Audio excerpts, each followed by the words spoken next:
The blood trail disappeared into the rocky canyon just as the sun reached its highest point, and Kade Lawson knew his cattle were as good as lost unless he found someone better than his current scout, who stood sweating and useless beside him in the New Mexico heat of 1882. The missing herd represented half his fortune, stolen during the night by rustlers who knew these mountains better than any man Kade employed, and time was running out with every passing hour. His scout, an aging frontiersman named Pete who had served him well for 3 years, squinted at the ground with clouded eyes and shook his head in defeat. "Lost them, boss. Trail goes cold here among all these rocks." Kade removed his hat and wiped the sweat from his brow, frustration building in his chest like a kettle ready to boil. 20 head of prime cattle vanished like smoke, and with them his plans to expand his ranch before winter arrived. He was about to mount his horse and return to town when movement caught his eye on the ridge above. A figure moving with purposeful grace along the cliff edge where he would have sworn no path existed. The figure descended with surprising speed, and as it drew closer, Kade realized with shock that it was a woman. She wore practical men's clothing, trousers and a leather vest over a faded blue shirt, with her dark hair braided down her back beneath a wide-brimmed hat. She carried a rifle with the easy confidence of someone who knew how to use it, and her boots made barely a sound on the loose shale as she approached. "Your cattle went north through the narrow pass," she said without preamble, her voice clear and steady. 3 men driving them, maybe 4 hours ahead now. They are trying to reach the Box Canyon before nightfall to rebrand them. Pete bristled at her words. "Now hold on, miss. I have been tracking in these parts for 20 years and there is no trail going north. How would you know?" The woman's green eyes, sharp as broken glass, flicked to Pete with something that might have been pity. "Because I can see what you cannot. The disturbed stones where hooves scraped, the fresh scrape on that juniper branch where a steer's horn caught. The way the dust has settled in patterns that tell a story if you know how to read it." Kade studied her with new interest, noting the confident set of her shoulders and the intelligence in her gaze. "And who might you be to know so much about my missing cattle?" "Vera Landry. I have been tracking game in these mountains since I was old enough to walk. Your cattle passed my camp this morning, and I followed their trail here out of curiosity." She pointed toward the canyon mouth. "You have maybe 6 hours before they finish the rebrand and scatter those cattle to buyers across 3 territories. After that, you will never see them again." Something in her certainty convinced Kade more than any amount of bluster could have. He made his decision in an instant, the way he had learned to do during his years building his ranch from nothing. "Work for me and name your price. If you can help me get those cattle back, I will pay whatever you ask." Vera's expression remained neutral, but he caught the flash of surprise in her eyes. Most men would not want a woman doing a man's job. Most men are fools. I care about results, not pride. Kade glanced at Pete, whose face had turned red with embarrassment and anger. "Pete, head back to the ranch and let the hands know what is happening. Miss Landry and I will pursue the rustlers." Pete opened his mouth to argue, then seemed to think better of it. He mounted his horse with wounded dignity and rode off without another word, leaving Kade alone with this mysterious woman who tracked better than any scout he had ever employed. $50 if we recover the herd," Vera said. "And a steak dinner in town, because I have been living on rabbit and hardtack for 2 weeks. Kade felt a smile tug at his lips despite the seriousness of their situation. "You have yourself a deal, Miss Landry. Now show me this trail of yours."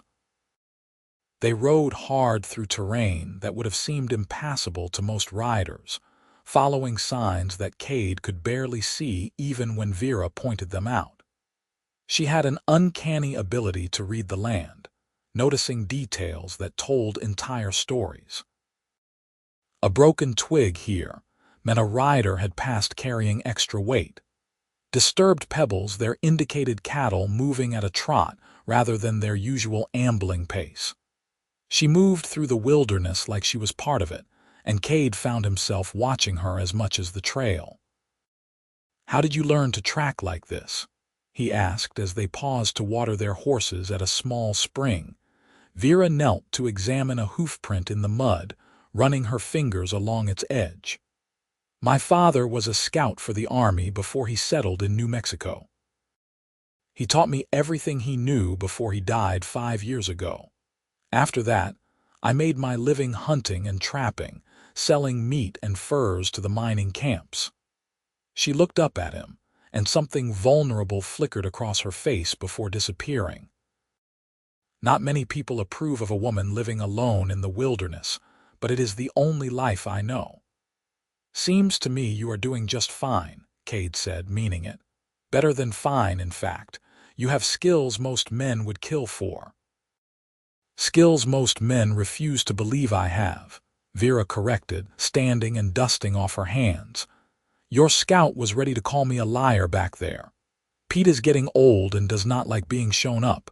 That is his problem, not yours." Kade mounted his horse, then hesitated. "For what it is worth, I am glad I ran into you today, or that you found me, more like." Vera's stern expression softened slightly, and she nodded before swinging into her saddle with fluid grace. "We should keep moving. They are not as far ahead as I first thought. I can smell their campfire smoke on the wind." They rode in companionable silence for another hour, climbing higher into the mountains where ponderosa pines replaced the lower elevation scrub. The air grew cooler and thinner, and Kade noticed how Vera constantly scanned their surroundings, missing nothing. She moved with the alertness of a wild creature, beautiful in her intensity. As the sun began its descent toward the western horizon, Vera raised her hand in a signal to stop. She dismounted and crept forward on foot, motioning for Kade to follow. They bellied up to a rocky outcrop that overlooked a small canyon, and there below them were his cattle, penned in a natural corral formed by fallen boulders. 4 men moved around a campfire, their horses tied nearby. One of them heated a branding iron in the flames while the others drank and laughed, clearly confident they had made a clean escape. Kade felt anger surge through him at their audacity, but Vera's hand on his arm stopped him from doing anything rash. "We cannot take all 4 in a straight fight," she whispered. "But we do not have to. See how they have positioned themselves. 2 by the fire, 1 checking the cattle, 1 tending the horses. If we can separate them, we stand a better chance. What do you suggest?" Vera's eyes gleamed with the light of someone forming a plan. "I will circle around and spook their horses. When they scatter, the men will have to chase them or risk being stranded. That is when you move in on the ones who stay with the cattle. I will cover you from the ridge with my rifle." It was a good plan, smart and practical. "That puts you in danger if things go wrong. Everything worth doing carries risk," Vera said, meeting his gaze. "Do you trust me or not?" Kade realized that he did trust her, this woman he had met only hours ago. Something about her steadiness and competence inspired confidence in a way few people ever had. "I trust you. Be careful." She flashed him a quick smile that transformed her serious face into something breathtaking. "Always am." Vera disappeared into the rocks like a ghost, leaving Kade to work his way into position closer to the cattle. His heart hammered in his chest, not just from the danger but from an unfamiliar feeling he could not quite name. Something about Vera Landry had gotten under his skin in a way no woman had managed before. The sharp crack of Vera's rifle split the air, and the rustlers' horses exploded into panicked motion, breaking their ties and scattering in all directions. 2 of the men immediately ran after their mounts, cursing and shouting. The other two grabbed their guns and looked around wildly, trying to locate the shooter. Kade stepped out from behind a boulder with his pistol drawn. "Drop your weapons. Those cattle belong to me, and you are all under arrest." The nearest rustler, a young man with a scarred face, went for his gun. Kade fired, hitting the ground near the man's feet in warning. "I said drop it." The rustler froze, then slowly lowered his weapon. His companion, an older man with gray hair, was smarter and immediately raised his hands. "We do not want any trouble, mister. Just following orders." "Whose orders?" Kade demanded, keeping his gun steady. Before the man could answer, one of the rustlers who had chased after the horses came running back, firing wildly in Kade's direction. Kade dove for cover as bullets spanged off the rocks around him. Another rifle shot rang out from above, and the shooting rustler went down with a cry, clutching his leg where Vera's bullet had found its mark. "Next one goes through something vital." Vera's voice echoed down from the ridge, cold and certain. "Drop your weapons now." The fight went out of the rustlers all at once.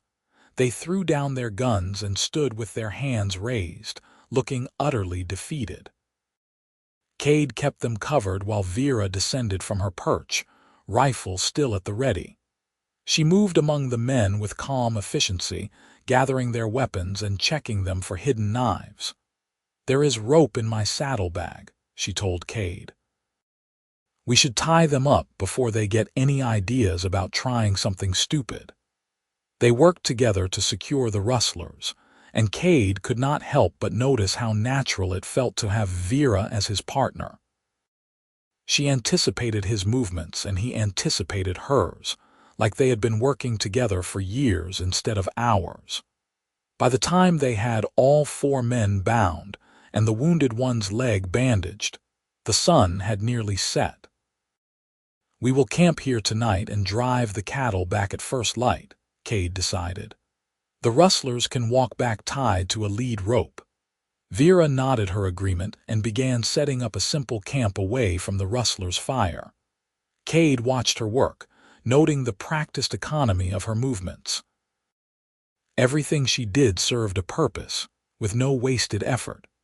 She built a small fire, set coffee to boil, and unpacked jerky and hardtack from her saddlebags, all while keeping one eye on their prisoners. They ate in comfortable silence, sitting close to the fire as the mountain air grew cold. Above them, stars began to appear in the darkening sky, more stars than Kade had seen in weeks. He felt the tension of the day slowly leaving his shoulders, replaced by something warmer. "That was good shooting today," he said. "Where did you learn to handle a rifle like that?" "Same place I learned to track. My father believed a woman should be able to defend herself, especially out here." Vera poured herself more coffee, her face thoughtful in the firelight. "He was not like other men. He never tried to make me into something I was not. When I wanted to learn tracking instead of sewing, he taught me. When I wanted to shoot instead of cook, he took me to the range. He sounds like he was a good man. The best." Vera's voice softened with memory. "He died trying to bring in a gang of horse thieves, got shot in an ambush. By the time I found him, it was too late. He told me to be strong, to never let anyone make me small, and then he was gone." Kade felt a pang of sympathy. He had lost his own father years ago, knew the weight of that absence. "I am sorry. That must have been hard, losing him like that." "It was. But he taught me to survive, and that is what I have done." Vera met his eyes across the fire. "What about you, Kade Lawson? How does a man come to own a cattle ranch in New Mexico?" "Hard work and stubbornness mostly," Kade said with a slight smile. "I came west after the war, worked as a ranch hand for years, saved every penny. When I had enough, I bought some land and a starter herd. That was 6 years ago. Been building it up ever since, one season at a time. No family. My parents died when I was young. Raised by my uncle until I was old enough to make my own way." Kade poked at the fire with a stick. I always figured I would start a family eventually, but ranching takes up most of my time. Hard to meet women when you spend your days with cattle and cowboys." Vera smiled, a real smile that reached her eyes. "I imagine most women would not be interested in a man who smells like livestock anyway." Kade laughed, surprised by her humor. "Fair point, though I did bathe last week, for the record. Only last week. No wonder your scout quit on you." "He did not quit. I sent him back to the ranch. After I showed him up, same thing." Vera's smile turned mischievous. "I am sure his pride will recover eventually." They talked late into the night, swapping stories about their lives and experiences. Kade found himself opening up in ways he rarely did, drawn out by Vera's intelligent questions and genuine interest. She told him about tracking a mountain lion for 3 days through a blizzard, about the time she saved a prospector from a bear, about the quiet beauty of watching the sunrise from a mountain peak with no other human for miles. In turn, Kade shared his struggles to build his ranch, the setbacks and small victories, the satisfaction of watching something grow from his own labor. He told her about his dreams of expanding, of maybe someday having the biggest spread in the territory. But as he talked, he realized those dreams felt hollow compared to the warmth he felt sitting here with this remarkable woman. "You ever get lonely?" he asked as the fire burned down to coals. "Living out here by yourself?" Vera was quiet for a long moment. "Sometimes," she admitted. "But I have always figured loneliness was better than settling for someone who wanted to change me. Most men cannot handle a woman who is not soft and domestic. They want someone to cook and clean and bear children, not someone who can outshoot them and disappear into the wilderness for weeks at a time." "Their loss," Kade said firmly. "You are extraordinary, Vera. Any man who cannot see that is not worth your time." She looked at him with an expression he could not quite read, something vulnerable and hopeful and cautious all at once. "You really believe that?" "I know it." Kade held her gaze, feeling something shift between them. "Today you tracked better than my scout, organized an ambush that got my cattle back without anyone getting killed, and proved yourself the equal of any man I have ever worked with. You are not just good at what you do, Vera. You are exceptional." Color rose in her cheeks, visible even in the dim firelight. "I do not know what to say. Most people think I am strange or unnatural. Most people are idiots." Kade moved closer, drawn by an impulse he could not resist. "I think you are amazing." Vera's breath caught, and for a moment they sat frozen, inches apart, the air between them electric with possibility. Then she closed the distance and kissed him, soft and tentative at first, then with growing certainty. Kade wrapped his arms around her and kissed her back, feeling like he had found something he had not known he was searching for. When they finally pulled apart, both breathing hard, Vera rested her forehead against his. That was unexpected. Good unexpected or bad unexpected? Kade asked, his heart racing. "Very good unexpected." She smiled against his lips. "Though we should probably get some sleep. Long ride tomorrow." They bedded down on opposite sides of the fire, propriety demanding some distance, but Kade lay awake for hours, too full of new feelings to sleep. Across the dying flames, he could see Vera's silhouette and knew from her breathing that she was awake too. Tomorrow they would drive the cattle back, collect his payment, and then what? Would she disappear back into the wilderness? The thought made his chest ache. Morning came cold and bright, the sun painting the canyon walls gold and crimson. They broke camp efficiently, got the rustlers on their feet, and began the slow journey back to Kade's ranch with 20 head of cattle and 4 prisoners in tow. The rustlers walked in a sullen line, tied together and leading their recovered horses, while Kade and Vera rode behind the herd, keeping the cattle moving. What will happen to them?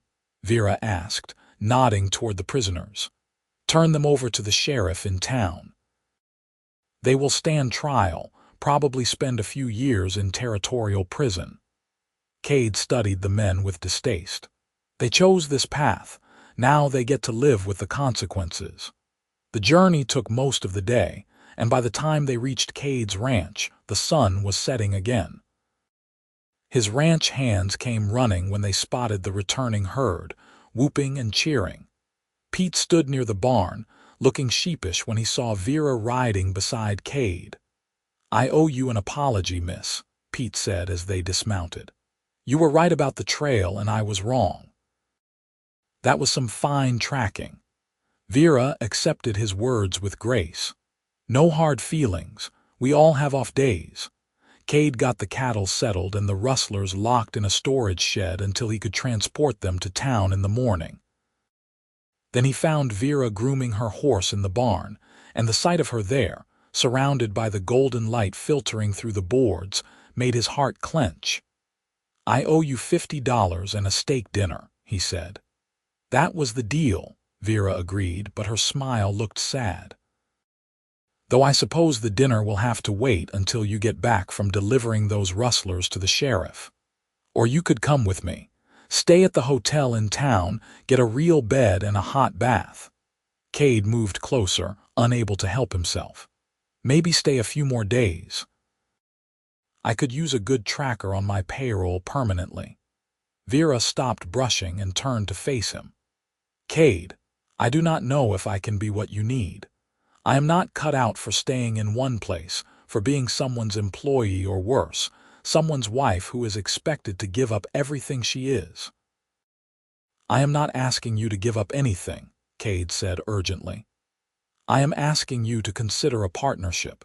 You could track for the ranch when needed, but otherwise live however you want. Come and go as you please. I just want you to have a base here, a place you can return to. A place where someone is waiting for you." "And what would I be to you in this arrangement?" Vera asked quietly. "An employee, a friend." Kade took her hands in his, feeling their warmth and strength. "I have known you less than 2 days, Vera, but I feel more for you than I have felt for any woman in my entire life. You are brilliant and brave and unlike anyone I have ever met.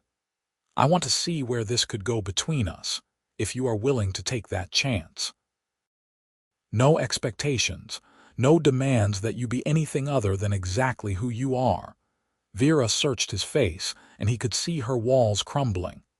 "I am scared," she whispered. "Scared of wanting something I cannot have, of losing myself in someone else's life." "I am scared too," Kade admitted. "But sometimes the things worth having are the things that scare us most. Stay, Vera. Give us a chance. If it does not work out, you can leave any time with no hard feelings. But if it does work out, we could have something extraordinary." She kissed him then, deep and passionate, and he pulled her close, feeling the rightness of her in his arms. When they broke apart, her eyes were bright with unshed tears. "All right," she said. "I will stay. But I warn you, Kade Lawson, I am terrible at domestic work, and I will probably spend half my time in the mountains. I will hire a cook, and I will miss you every moment you are gone," Kade promised. "But you will always be free to be yourself, I swear it." They rode to town together the next morning, prisoners in tow, and Kade kept finding excuses to look over at Vera riding beside him. She caught him staring more than once and smiled that secret smile that made his pulse race.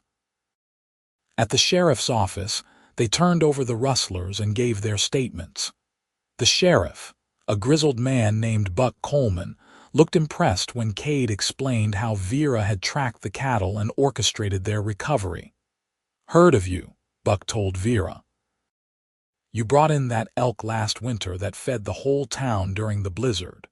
Good to know we have someone with your skills in the area."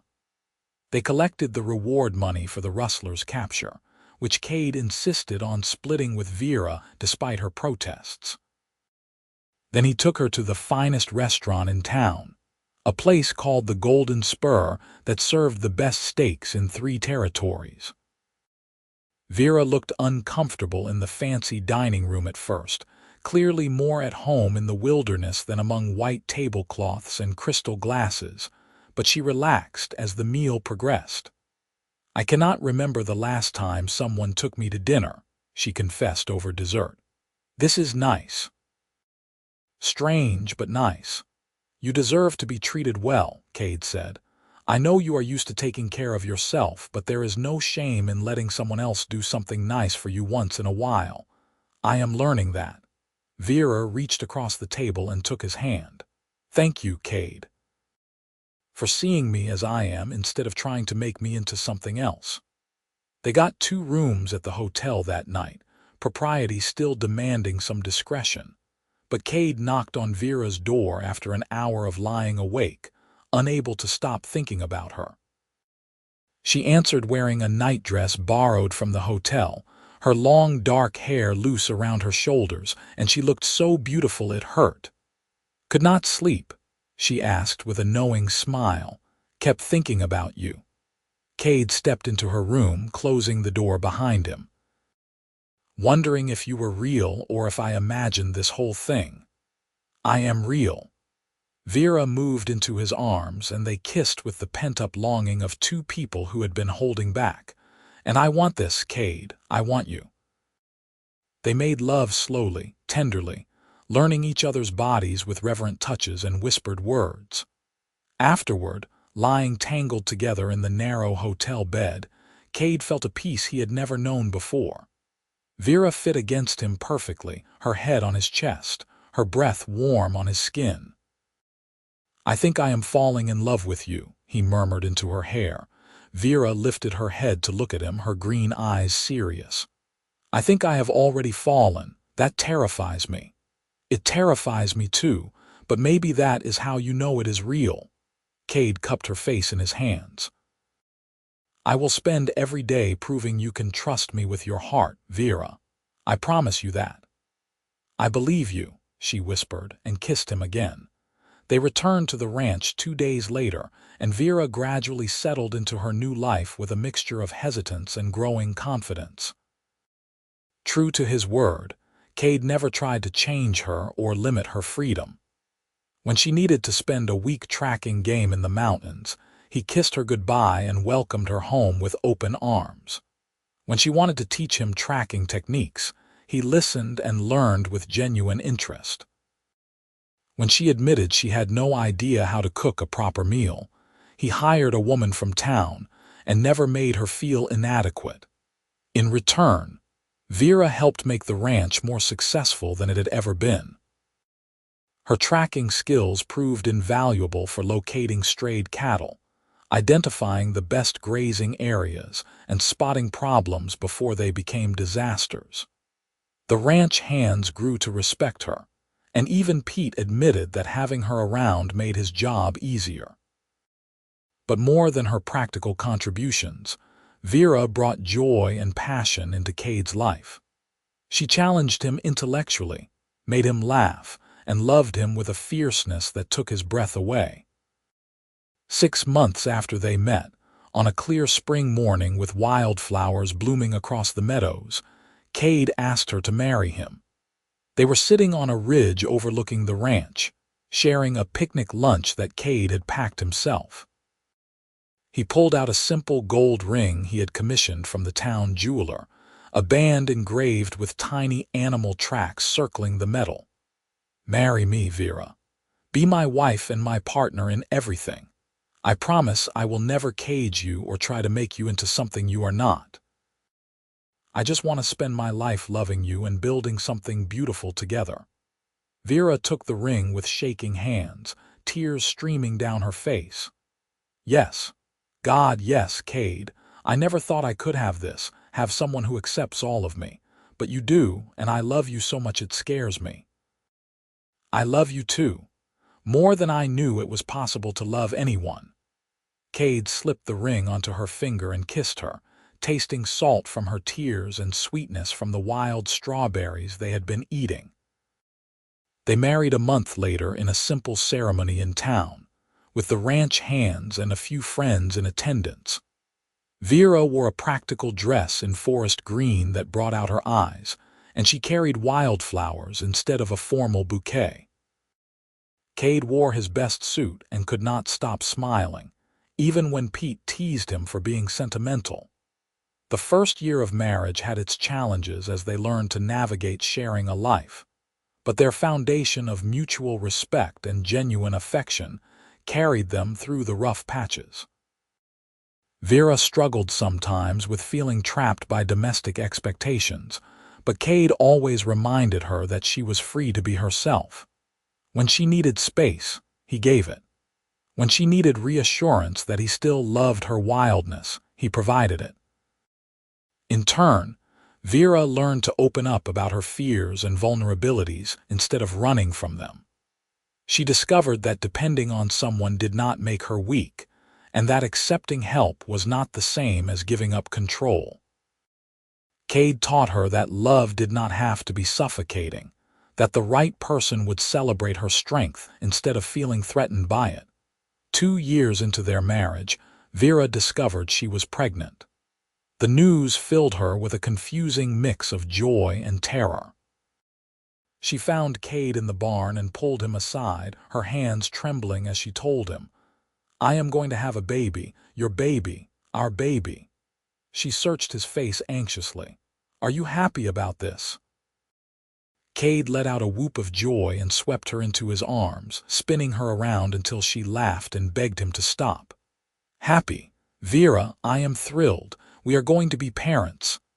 "I do not know how to be a mother," Vera admitted, her old insecurities rising.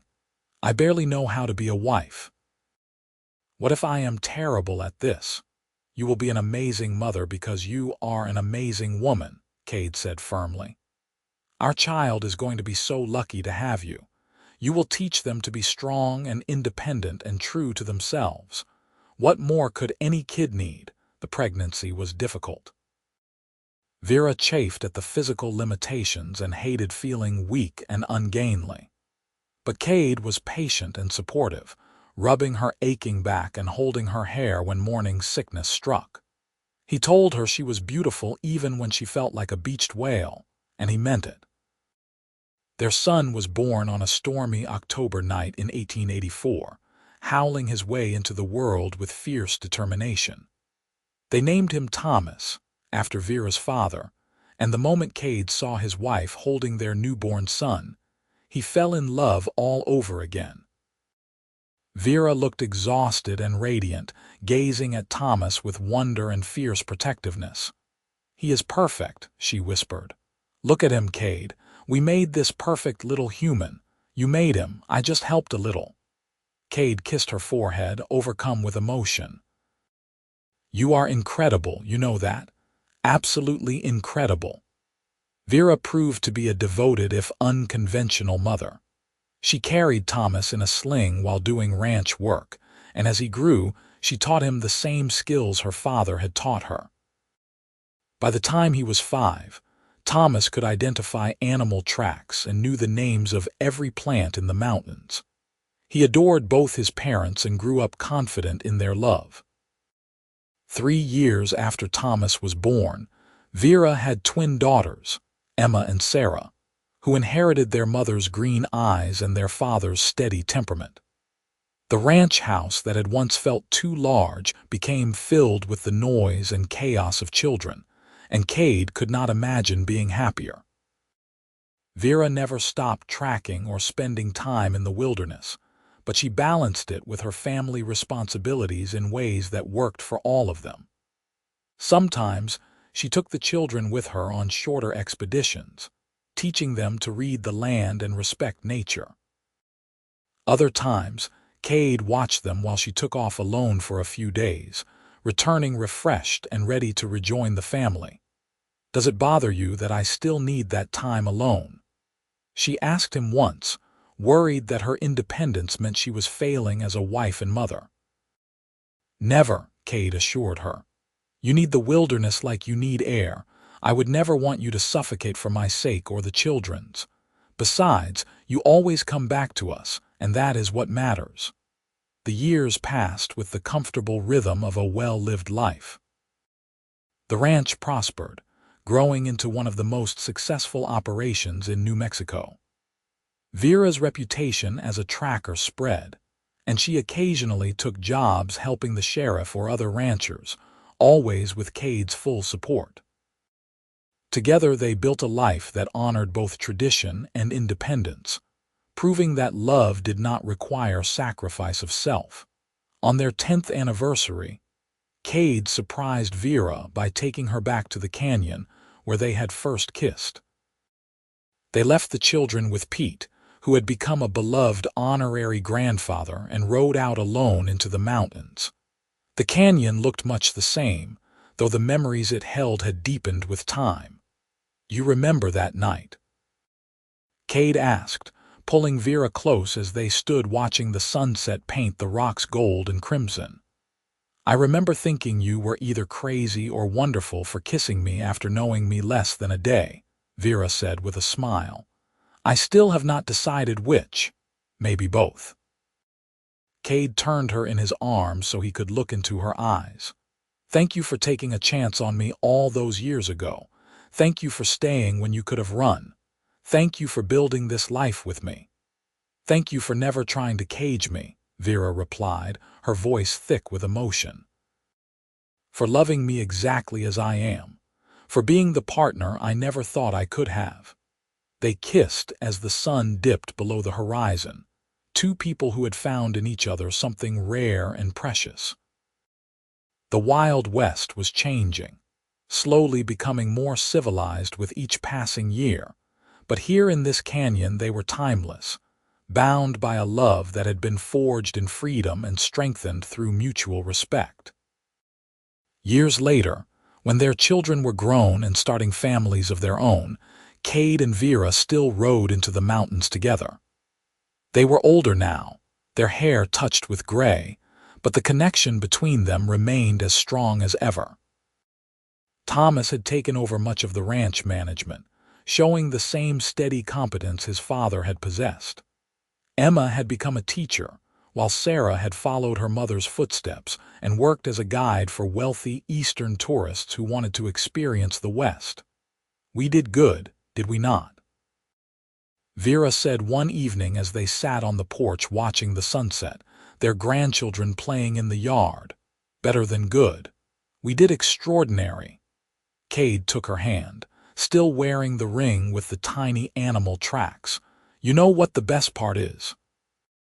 I love you more now than I did when I first asked you to work for me and name your price." "The best $50 you ever spent," Vera teased. "The best decision I ever made," Kade corrected. "Asking you to stay changed my life in ways I never could have imagined. Mine too." Vera leaned her head on his shoulder, content. "I spent so many years thinking love meant losing myself. I am glad you proved me wrong." They sat in comfortable silence as the sky darkened and stars began to appear, the same stars that had watched over them during that first night in the canyon so many years ago. Their life together had not always been easy, but it had been real and full and exactly what both of them needed. The Wild West they had known was fading into history, replaced by railroads and telegraph lines and growing towns. But the love they had built endured, a testament to the power of accepting someone completely and loving them not despite their wildness but because of it. Kade had needed someone who could track better than his scout, and he had found so much more. He had found his partner, his match, his home. And Vera, who had spent so long alone in the mountains, had discovered that the right person did not diminish her independence but enhanced it. With Kade, she could be fully herself while also being part of something larger. She could be both free and committed, wild and domestic, strong and vulnerable. As night fell over the ranch, their grandchildren were called inside for bed, but Kade and Vera remained on the porch, holding hands and counting stars. They had traversed decades together, weathered challenges and celebrated triumphs, raised children and built a legacy. And through it all, the spark that had ignited in that canyon had never dimmed. "I would do it all again exactly the same way," Kade said softly. "So would I," Vera agreed. "Every single moment from that first time you asked me to name my price." "And what would you ask for now if I made that offer again?" Vera smiled and kissed him, soft and sweet. "Exactly what I have. This life, these memories, and every day ahead with you. It was everything either of them had ever wanted and so much more than they had dared to dream. The cowboy who had needed a tracker, and the woman who had lived alone in the wilderness, had found in each other the missing piece that made them whole. Their love story, born in the wild heart of New Mexico, would endure long after they were gone, passed down through generations as proof that true love meant accepting someone completely and celebrating everything that made them unique. In the end, that was the greatest treasure of all.